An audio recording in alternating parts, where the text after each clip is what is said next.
তেজগাঁ থেকে সংবাদ সন্ধ্যা নিয়ে আপনাদের সাথে আছি আমি মাহমুদা মৌমিতা এবং আমি অনিমেষ কর। শুরুতেই জানিয়ে দেব বার্তা কক্ষের সবশেষ।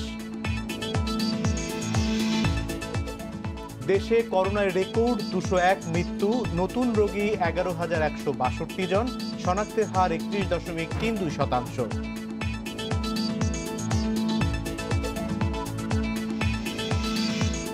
কঠোর লকডাউনের সপ্তম দিনে ঢাকার রাস্তায় আটক 1,102 জন, রাস্তায় ব্যক্তিগত গাড়ি কম, প্রধান সড়কে রিকশা।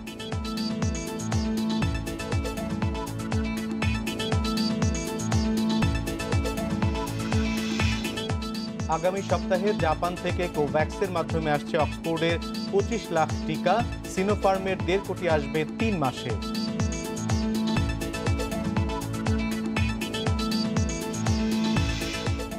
হারারে টেস্টে জিম্বাবুয়ের পেসে ঢুকছে বাংলাদেশ, 132 রানে 6 উইকেট হারানোর পর লিটন মাহমুদুল্লাহর প্রতিরোধ।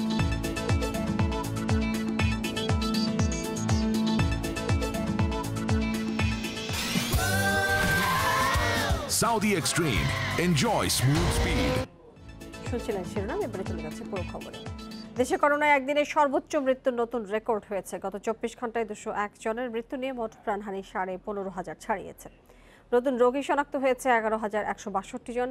এ নিয়ে মাত্র এক সপ্তাহে সংক্রমণের হার বেড়েছে 7%-এরও বেশি। স্বাস্থ্য বিভাগ বলছে, পরিস্থিতি নিয়ন্ত্রণ করতে না পারলে অক্সিজেন সংকট হতে পারে। গত সোমবার দেশে করোনায় একদিনে সর্বোচ্চ মৃত্যুর রেকর্ড ছিল 164 জন। মাত্র দুদিনের ব্যবধানে আরও 36 মৃত্যু বেড়ে 201 জন। এর মধ্যে সবচেয়ে বেশি প্রাণহানি খুলনা বিভাগে 66 আর ঢাকায় মৃত্যু 58 জনের। পুরুষ 119 ও নারী 82 জন। এই নিয়ে মোট প্রাণহানি দাঁড়ালো 15,593 জনে। গত 1.5 সপ্তাহ ধরে প্রতিদিন টানা শতাধিক মৃত্যুর পর এবার 2 শতাধিক ছাড়ালো। স্বাস্থ্য অধিদপ্তরের আশঙ্কা, পরিস্থিতি নিয়ন্ত্রণ করতে না পারলে অক্সিজেন সংকট হতে পারে। স্বাভাবিক সময়ে বাংলাদেশে অক্সিজেনের যে চাহিদা সেটি 50 থেকে 70 মেট্রিক টন প্রতি। করোনাকালীন সময়ে 2.5 থেকে 3 গুণ বেড়েছে এবং রোগীর সংখ্যা যদি এভাবে বাড়তে থাকে তাহলে কিন্তু সেই চাহিদারও একেবারে শেষ সীমায় আমরা পৌঁছে যাব এবং আমাদের পক্ষে কিন্তু সেটি তখন সামাল দেওয়া অত্যন্ত চ্যালেঞ্জিং হবে। স্বাস্থ্য অধিদপ্তরের তথ্য মতে দেশের 605টি ল্যাবে 24 ঘন্টায় নমুনা পরীক্ষা হয়েছে 35,639 জনের। এর মধ্যে একদিনে দ্বিতীয় সর্বোচ্চ করোনা শনাক্ত 11,162 জন। এ পর্যন্ত দেশে মোট করোনা আক্রান্ত 9,77,568 জন। পরীক্ষা বিবেচনায় শনাক্তের হার 31.32। পুরো মাস ধরে যে সংক্রমণ আমরা পেয়েছি, নতুন শনাক্ত রোগী ছিলেন 21,629 জন। এপ্রিল মাসে সেই সংখ্যাটি কিন্তু লাখ ছাড়িয়েছিল। জুন মাসে সেটি 1,12,718 জনে এসে থেমেছিল এবং জুলাই মাসের মাত্র 7টি দিন অতিক্রান্ত হচ্ছে, 6 দিনেই আমরা 53,148 জন রোগীকে শনাক্ত করতে সক্ষম হয়েছি। ঊর্ধ্বমুখী এই প্রবণতা যদি অব্যাহত থাকে তাহলে কিন্তু পরিসংখ্যান বিবেচনা করে নিশ্চিত বলা যায় যে জুলাই মাসে রোগীর সংখ্যা জুন অথবা এপ্রিল মাসকে ছাড়িয়ে যাবে। এদিকে করোনা থেকে নতুন করে সুস্থ হয়েছেন আরও 5,987 জন। এ নিয়ে মোট সুস্থ 8,50,502 জন। Zahidul Bashar, Independent News, Dhaka. কঠোর লকডাউনের সপ্তম দিনে রাস্তায় ব্যক্তিগত গাড়ি কম থাকলেও প্রধান সড়ক দাপিয়ে বেরিয়েছে রিকশা। রাস্তায় রাস্তায় চেকপোস্ট বসিয়ে চলাচলের কারণ জানতে চান পুলিশ, র্যাব, সেনাবাহিনীর সদস্যরা। যৌক্তিক কারণ দেখাতে না পারায় 1,102 জনকে আটক করেছে পুলিশ। এছাড়া 245 জনকে 1,71,980 টাকা জরিমানা করা হয়েছে। 804টি গাড়িকে জরিমানা করা হয়েছে 18,68,500 টাকা। সকাল থেকে রাজধানীতে দেখা যায় গুড়ি গুড়ি বৃষ্টি, সারাদিনই ছিল মেঘলা আকাশ। এ অবস্থায় লকডাউনের সপ্তম দিনে সকালে রাস্তায় ব্যক্তিগত গাড়ি চলাচল দেখা যায় কিছুটা কম। প্রধান সড়ক জুড়ে রাজত্ব করে রিকশা। বেলা বাড়ার সাথে সাথে রাস্তায় গাড়ির চাপ ও মানুষের চলাচল বৃদ্ধি পায়। চেকপোস্টগুলোতে বাইরে বের হওয়ার নানা যুক্তি তাদের। মহাখালী থেকে আমি হাইটে যাবো গুলশান 1 নম্বরে, কিন্তু গাড়ি পাচ্ছি না, কি করবো, আমি হাইটে যাই। সরকার ফ্যাক্টরি খোলা রাখছে, গাড়ি বন্ধ। এটা তো দ্বিমুখী আচরণ হইলো। হয়তো সব বন্ধ করে রাখতো তাহলে তো আর সমস্যা হতো না। অফিসে যেমন গাড়ি পাই না, তার জন্য দাঁড়ায় আছে। বৃষ্টি উপেক্ষা করে মাঠে দেখা যায় আইনশৃঙ্খলা বাহিনীকে। ব্যক্তিগত গাড়ি নিয়ন্ত্রণের পাশাপাশি বাইরে বের হওয়ার জবাবদিহি করতে হয়েছে আইনশৃঙ্খলা বাহিনীর কাছে। ক্রমান্বয়ে মানুষের কিছুটা সচেতনতা বৃদ্ধি পেয়েছে, তবে কিছু কিছু বিষয় আছে যে জরুরি কথা বলে 2-1টা পাওয়া যাচ্ছে যে তারা ভিতরে ব্যক্তিগত কাজের জন্য বের হচ্ছে, সেগুলোকে আমরা আইনের আমলে নিয়ে আসছি। স্বাস্থ্যবিধি মানাতে মাঠে তৎপর ছিল সেনাবাহিনীও। ব্যক্তিগত গাড়ি কিংবা রিক্সা সবাইকে মুখোমুখি হতে হয় জিজ্ঞাসাবাদের। একজন বাইরে আসছে এবং আমরা এখানে শুধুমাত্র প্রধান সড়কে আমাদের টহল পরিচালনা করছি না, আমরা মাঝে মাঝে আমাদের যেসব গলিগুলো আছে গলিতে যাচ্ছি এবং সাধারণ মানুষকে সচেতন করার চেষ্টা করছি, তারা যাতে বাইরে বের না হন সে ব্যাপারে প্রেরণা দিচ্ছে। সাধারণ মানুষকে সচেতন করতে মাঠে ছিল র্যাপিড অ্যাকশন ব্যাটালিয়ন র্যাব। আজকে তো বন্ধুর বাসায় যাওয়ার কথা না, জরুরি প্রয়োজন ব্যতীত না। তবে আবার কিছু আছে যে দোকানে বেরোচ্ছে কেন বেরোচ্ছে সেটাও বলতে পারতেছে না। তো এরকম আর কি কিছু কিছু লেম এক্সকিউজ আমরা পাচ্ছি। লেম এক্সকিউজের ক্ষেত্রে সেক্ষেত্রে আমরা তাদেরকে বুঝিয়ে সুঝিয়ে ঘরে পাঠানো এবং কিছু জরিমানা করা হচ্ছে। অযথা যারা বাড়ির বাইরে বের হয়েছেন তাদের পড়তে হয় জেল জরিমানার মুখে। বন ইবনে কামাল, ইন্ডিপেন্ডেন্ট নিউজ, ঢাকা। কোভ্যাক্সের আওতায় জাপান থেকে অ্যাস্ট্রাজেনেকার 25 লাখ করোনার টিকা পাওয়ার আশা করছে বাংলাদেশ। পররাষ্ট্রমন্ত্রী একে আব্দুল মোমেন জানিয়েছেন, আগামী সপ্তাহেই এই চালান দেশে আসতে পারে। দুপুরে রাজধানীর স্কাটনের বাসায় সাংবাদিকদের এই কথা জানিয়েছেন তিনি। এছাড়া ইউরোপীয় ইউনিয়নও কোভ্যাক্সের মাধ্যমে চলতি মাসেই অ্যাস্ট্রাজেনেকার 10 লাখ ডোজ টিকা দিচ্ছে বলে জানিয়েছেন পররাষ্ট্রমন্ত্রী। দেশে অক্সফোর্ড অ্যাস্ট্রাজেনেকার করোনার টিকার দ্বিতীয় ডোজের অপেক্ষায় থাকা 14 লাখ মানুষের সংশয় কাটতে যাচ্ছে। চলতি মাসে কোভ্যাক্সের আওতায় জাপান ও ইউরোপীয় ইউনিয়ন থেকে প্রায় 35 লাখ টিকার ডোজ পেতে যাচ্ছে বাংলাদেশ। জাপানের পররাষ্ট্রমন্ত্রীর আলাপ হয়েছে, ওনারা বলছেন যে ওনারা আমাদের দেবেন। একজ্যাক্ট পরিমাণ বলে নাই, বাট যে কোনো দিন এই সপ্তাহে হয়তো আগামী সপ্তাহে ওনারা একটা বড় অঙ্কের ভ্যাকসিন আন্ডার কোভ্যাক্স দেবেন। আমরা বোধহয় থেকে পাবো অ্যাস্ট্রাজেনেকা, ওদের আছে জাপানের বোধহয় অ্যাস্ট্রাজেনেকা। আশা করি 2.5 মিলিয়নের নিচে না, এরকম আশা করি। তাছাড়া ইউরোপিয়ানরা তাদেরও আমরা কন্ট্যাক্ট করেছিলাম, সেইগুলো আসা শুরু হয়েছে। সেইটাও কোভ্যাক্সের আন্ডারে আমরা আরও প্রায় 10 লক্ষ এরকম পাবো। এদিকে চীন থেকে প্রতি মাসে 50 লাখ করে 3 মাসে 1.5 কোটি সিনোফার্মের কেনার টিকা দেশে আসবে বলেও জানান মন্ত্রী। বলেন, এই চুক্তি নবায়নের পরিকল্পনাও আছে সরকারের। ওটা এক্সটেনশন করব নিশ্চয়ই প্রয়োজন অনুযায়ী। তারা আমাদের অলরেডি বলেছে যে তোমরা কত চাও এটা আমাদের জানাও, একটা ডেটও দিয়ে দিয়েছে, ওই ডেটের মধ্যে জানাবো। সিনোফার্মের সাথে হয়েইছে, আর সিনোভ্যাকের সাথে মুভিং ফরওয়ার্ড। জননিরাপত্তার স্বার্থে আপাতত বেসরকারিভাবে করোনার টিকা আমদানির অনুমতি দিচ্ছে না সরকার। অনেক লোকজন একেবারে লাইন ধরে আছেন যে তারা টিকা, তারা নাকি তাদের কানেকশন আছে যাতে তারা আনতে পারবে। সরকার মনে করি যে এসব সরকারে আনবে, আমরা ফ্রি ডিস্ট্রিবিউশন করব। আর কারণ আমাদের ভয় হলো যে অনেক সময় প্রাইভেটলি আসলে যদি টিকার নামে যদি পানি ঢুকায় দেয়, মানুষের অসুবিধা হবে। এটা উই ক্যানট টেক রিস্ক। এদিকে ভারতে করোনা পরিস্থিতির উন্নতি হলে সেরাম ইনস্টিটিউটের সঙ্গে চুক্তির বাকি টিকাগুলো পাঠানো হবে বলে ঢাকাকে আশ্বস্ত করেছে দিল্লি। Nafiza Dobla, Independent News, Dhaka. আবারও শুরু হলো গণটিকা নিবন্ধন। সুরক্ষা অ্যাপ ও ওয়েবসাইটে প্রথম দিনে 2,39,000 নিবন্ধন হয়েছে। তবে দুপুরের পর থেকে নিবন্ধন করা যাচ্ছে না বলে অভিযোগ পাওয়া গেছে। আইসিটি প্রতিমন্ত্রী জানান, একসাথে অনেকে চেষ্টা করায় সার্ভার ধীরে কাজ করছে। সরকারের হাতে আছে প্রায় 55 লাখ ডোজ করোনা টিকা। এছাড়া বিভিন্ন উৎস থেকে টিকার বড় চালান আসছে এ মাসেই। এ অবস্থায় গণটিকার নিবন্ধন চালু হলো। সকাল 10টা থেকে শুরু হয়েছে নিবন্ধন। প্রবাসী ও 35 বছরের বেশি বয়সীরা জাতীয় পরিচয়পত্র দিয়ে আবেদন করতে পারছেন। তবে দুপুরের পর দেখা দেয় জটিলতা। অনেকে সুরক্ষা অ্যাপ বা ওয়েবসাইটে ঢুকতেই পারছেন না। গতকালকেও ট্রাই করেছি, আজকেও ট্রাই করেছি, আসলে অ্যাপে ঢোকা যাচ্ছে না, আমি রেজিস্ট্রেশন করতে পারছি না। আমি কোনোভাবেই হয়তো ওই সাইটটার মধ্যে ঢুকতে পারছি না বা ফর্মটা ফিল আপ করার জন্য অনেকক্ষণ ট্রাই করছি। সুরক্ষা অ্যাপসে যখনই ঢুকতে যাচ্ছি তখনই আপনার অ্যাপসটা হ্যাং হয়ে যাচ্ছে এবং আমরা আসলে ঢুকতেই পারতেছি না। আইসিটি প্রতিমন্ত্রী বলছেন, নিবন্ধনের জন্য সার্ভারের চাপ বাড়ায় সাময়িক সমস্যা হচ্ছে। তো প্রচুর আর কি রেজিস্ট্রেশনের চাপ, তো আমরা চেষ্টা করতেছি এটা মিটিগেট করার। তো আশা করছি যে এটা ঠিক হয়ে যাবে। আর যেহেতু এট এ টাইম সকলেই সারা দেশ থেকে চেষ্টা করছেন এবং বয়স এখন একটু কমিয়ে দেওয়া হচ্ছে 35 পর্যন্ত। এবার টিকার অগ্রাধিকার তালিকায় আছে 26টি ক্যাটাগরি। অগ্রাধিকার তালিকায় যুক্ত হয়েছেন কৃষক, শ্রমিক, আইনজীবী ও 55 বছরের বেশি বয়সী রোহিঙ্গা। নিবন্ধিত ব্যক্তিরা টিকা পাবেন আগামী সপ্তাহে।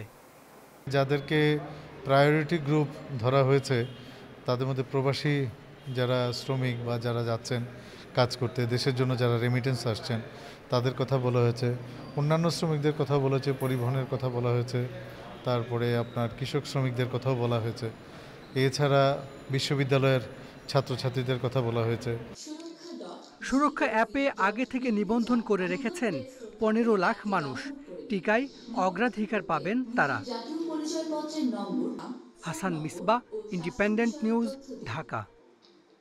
নানা ভোগান্তির পর অবশেষে শুরু হয়েছে সৌদি এবং কুয়েতগামীদের করোনা টিকাদান কার্যক্রম। ঢাকার 7টি সরকারি হাসপাতালে প্রবাসীদেরকে দেয়া হচ্ছে এই টিকা। অন্যান্য প্রবাসীদের জন্য আগামী সপ্তাহে দেশের 12টি সিটি কর্পোরেশন এলাকায় মডার্নার টিকা দেয়া শুরু হবে বলে জানিয়েছে জনশক্তি কর্মসংস্থান এবং প্রশিক্ষণ ব্যুরো বিএমইটি। রাজধানীর বঙ্গবন্ধু মেডিকেল সহ 7টি সরকারি হাসপাতালে ফাইজারের টিকা দেয়া হচ্ছে প্রবাসীদের। বুধবার সকাল থেকেই রাজধানীর কেন্দ্রগুলোতে ছিল প্রবাসী টিকা প্রত্যাশীদের ভিড়। টিকার কারণে যাওয়াটা খুবই অনিশ্চিত হয়ে গেছে। এখন অনিশ্চয়তা থেকে আজকে টিকাটা পেলাম, আমার তো খুব ভালো লাগতেছে। প্রবাসী অ্যাপের মাধ্যমে আমরা রেজিস্ট্রেশন করছি। হ্যাঁ, আমার আলহামদুলিল্লাহ অনেক ভালো লাগছে আর খুব শান্তিপূর্ণভাবে টিকা নিতে পারছি। জিজ্ঞাসা করলেন কোথায় যাবেন, সৌদি যাব, এ পর্যন্ত টিকা পেলাম। নানা অনিশ্চয়তার পর করোনা টিকা পেয়ে স্বস্তি জানান সৌদি ও কুয়েত প্রবাসীরা। এই SMS আমরা পাঠিয়েছি 300 জনের, আপনাদের কাছে আমরা পাঠাইব। আমরা সেভাবে দিচ্ছি এবং আমার মনে হয় আজকে পুরো 300 জনই মনে হয়েছে বা চলছে এখন। বঙ্গবন্ধু মেডিকেলের টিকা কেন্দ্র পরিদর্শন শেষে বিএমইটি মহাপরিচালক জানান সৌদি প্রবাসীদের মধ্যে যাদের ভিসার মেয়াদ শেষের পথে তারা প্রথম ডোজ নেয়ার পর সৌদি আরবে যেতে পারবেন। সৌদি আরবে গিয়ে অ্যাপের মাধ্যমে নিবন্ধন করে নিতে হবে টিকার দ্বিতীয় ডোজ। বিভ্রান্তি ছিল সেটা আজকে কেটে গেল। আজকে 7টি কেন্দ্র থেকে ফাইজারের টিকা দেওয়া হচ্ছে। সৌদি এবং কুয়েতগামীরা আগে টিকা পাচ্ছেন এবং পাবেন। অন্যান্য দেশের কর্মীরাও টিকা পাবেন। রেজিস্ট্রেশন উন্মুক্ত আছে। অন্যান্য দেশে যেসব প্রবাসীরা কাজ করেন তাদের জন্য আগামী সপ্তাহে মডার্নার টিকাদান শুরু হবে বলে জানান তিনি। যে দেশে যে টিকা কার্যকরী সেই টিকা নিতে হবে। দয়া করে আপনার চাহিদা এবং বিদেশের নিয়ম কানুন এটা আপনারা মিলে তারপরে টিকা নেবেন। আর সৌদির জন্য যারা টিকা নিচ্ছেন এই টিকার সার্টিফিকেটটি আপনারা ওই দেশের তাওয়াক্কালনা নাম করে একটা অ্যাপ আছে, সেখানে নোট দিবেন যে আপনি টিকা নিয়েছেন।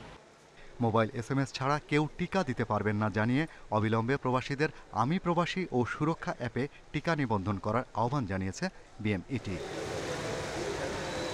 Shahriar Anirban, independent News, Dhaka. সাবেক ডেপুটি গভর্নর SK সুর চৌধুরী ও তার স্ত্রী সুপর্ণা সুর চৌধুরীর ব্যাংক হিসাব থেকে অর্থ উত্তোলন ও স্থানান্তর স্থগিত করেছে জাতীয় রাজস্ব বোর্ড। বুধবার রাজস্ব বোর্ডের গোয়েন্দা সেল থেকে সব ব্যাংকে এ নির্দেশনা পাঠানো হয়। পরবর্তী নির্দেশ না দেওয়া পর্যন্ত তাদের ব্যাংক হিসাব থেকে অর্থ উত্তোলন ও স্থানান্তর বন্ধ রাখতে বলা হয়েছে। বিভিন্ন আর্থিক প্রতিষ্ঠান দখল করে 3.5 কোটি টাকা আত্মসাতে অভিযুক্ত PK হালদারকে সহযোগিতার অভিযোগ রয়েছে সুর চৌধুরীর বিরুদ্ধে। PK হালদারের বিভিন্ন আর্থিক অনিয়ম চাপা দিতেন বলেও অভিযোগ আছে তার বিরুদ্ধে। এর আগে গেল ফেব্রুয়ারিতে SK সুর চৌধুরী ও তার পরিবারের সদস্যদের অ্যাকাউন্ট তলব করে NBR।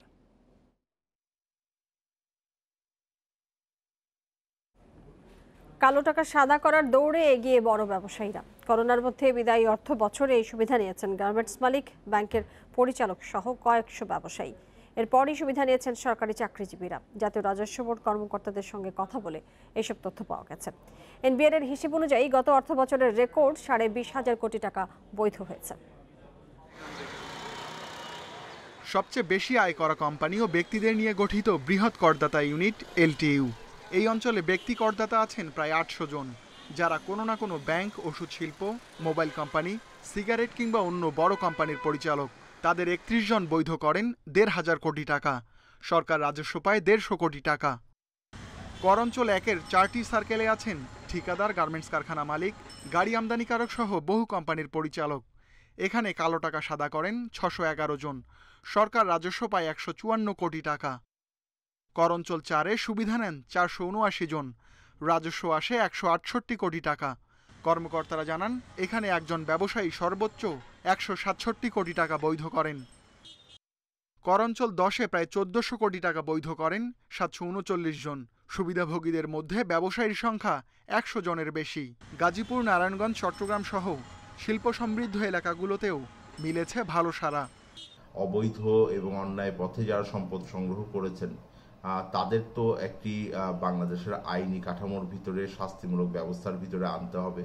নিঃসন্দেহে ঘুষ দুর্নীতির সাথে যারা যুক্ত সেই জায়গাটাতে আমাদের সুশাসন প্রতিষ্ঠা করা জরুরি। একই সাথে গুরুত্বপূর্ণ হলো যে একটা বিপুল অংশের মানুষ যারা হয়তো বৈধ পথে আয় করেছেন কিন্তু কর সঠিকভাবে দেননি, তাদেরকেও আমাদের এই কর কাঠামোর ভিতরে আনতে হবে। এনবিআরের তথ্য বলছে ৭,০৫৫ জন বৈধ করেন নগদ টাকা, ব্যাংক আমানত ও সঞ্চয়পত্র। জমি ও ফ্ল্যাট বৈধ করেন ২,৮৭৩ জন, আর পুঁজিবাজারে বিনিয়োগ করেন মাত্র ২৮৬ জন। আসল কার্যক্রম হচ্ছে যে কালো টাকার যে উৎস সেগুলোকে বন্ধ করার চেষ্টা করা। সেটা হচ্ছে যে কালো টাকাটা কোথা থেকে আসে। কালো টাকাটা আসে কালো কার্যক্রমের মাধ্যমে, অর্থাৎ অসৎ অফিসাররা যদি ঘুষ খায়, চাঁদাবাজি করে টাকা নেওয়া হয় বা বিভিন্ন কমিশন মারফত টাকা নেওয়া হয়, এগুলো হচ্ছে বেআইনিভাবে অর্জিত। চলতি অর্থ বছরে কালো টাকা সাদা করার সুযোগ আরও বাড়ানো হয়েছে, তবে গুনতে হবে 25% কর ও করের 5% জরিমানা। গত অর্থ বছরে মাত্র 10% করেই টাকা বৈধ করা গেছে। Ruhul Amin, independent News, Dhaka. রাজধানীর হাতিরঝিল থেকে ম্যাজিক মাশরুম নামের এক মাদক সহ 2 জনকে গ্রেপ্তার করেছে র্যাব। মঙ্গলবার মধ্যরাতে অভিযান চালিয়ে র্যাব 10-এর একটি দল ম্যাজিক মাশরুমের 120 স্লাইস উদ্ধার করে।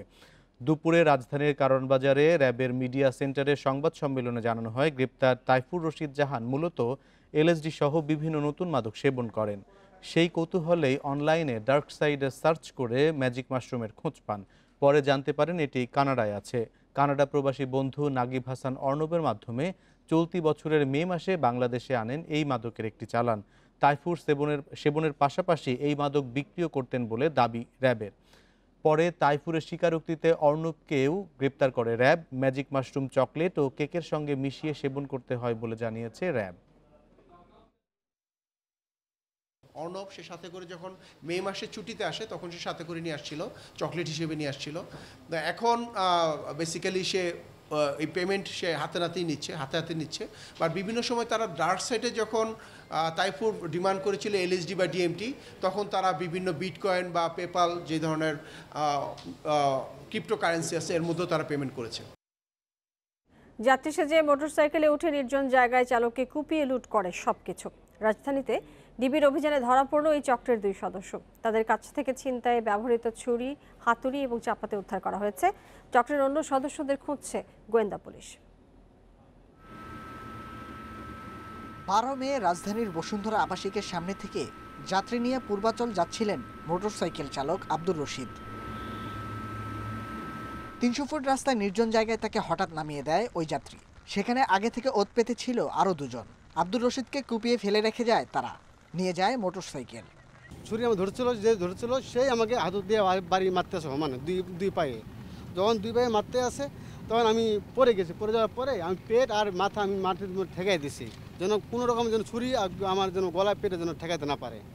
এ ঘটনায় খিলক্ষেত থানায় মামলা হলে তদন্তে নামে গোয়েন্দা পুলিশ। প্রায় 2 মাস পর গ্রেপ্তার হয় 2 আসামি।